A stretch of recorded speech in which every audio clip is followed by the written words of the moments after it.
കുൻതും ബിഹി തദ്ദഊൻ എന്നാണ്. തദ്ദഊൻ എന്നത് അതിൻ്റെ അസിൽ ദുആ ആകാം, അല്ലെങ്കിൽ ദഅവയാകാം. ദഅവ എന്ന് പറഞ്ഞാൽ ഈ രണ്ടിൽ നിന്ന് വരുമ്പോൾ അർത്ഥത്തിൽ വ്യത്യാസം വരും. ദഅവ എന്ന് പറഞ്ഞാൽ ജൽപ്പനാണ്. ദഅവ എന്ന് പറഞ്ഞാൽ ജൽപ്പനാണ്. ദുആ എന്ന് പറഞ്ഞാൽ ത്വലബാണ്, ആവശ്യപ്പെടുക. തദ്ദഊൻ എന്ന് പറഞ്ഞെങ്കിൽ നിങ്ങൾ ദഅവയിൽ നിന്നാണെങ്കിൽ നിങ്ങൾ ജൽപ്പിച്ചിരുന്നു. തദ്ദഊൻ എന്നുള്ളത് ദുആയിൽ നിന്നാണെങ്കിൽ നിങ്ങൾ ആവശ്യപ്പെട്ടിരുന്നു. മനസ്സിലല്ലേ?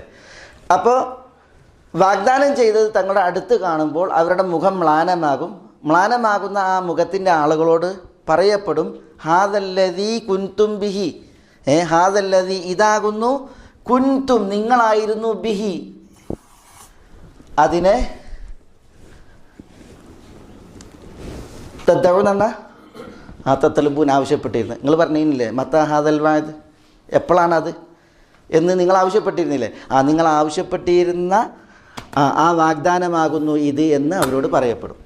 ശരി, അത് ദുആ എന്നർത്ഥം പറയുമ്പോൾ. ദഅവ എന്ന് പറഞ്ഞെങ്കിൽ അവരുടെ ജൽപ്പനം എന്താ, അങ്ങനെ ഒന്നും ഇല്ല എന്നുള്ളതാണ്.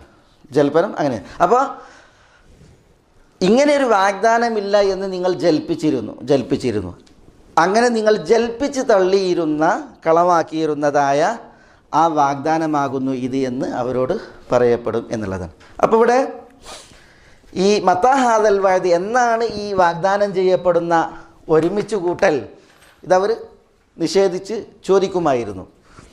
അള്ളാഹു പറയാണ്, അവർ ചോദിക്കുന്ന അല്ലെങ്കിൽ അവർ ജൽപ്പിച്ച് തള്ളിയിരുന്ന ആ വഅദ് അത് അവരുടെ അടുത്ത് അവർ കാണുമ്പോൾ അവരുടെ മുഖം അത് മ്ലാനമാകും.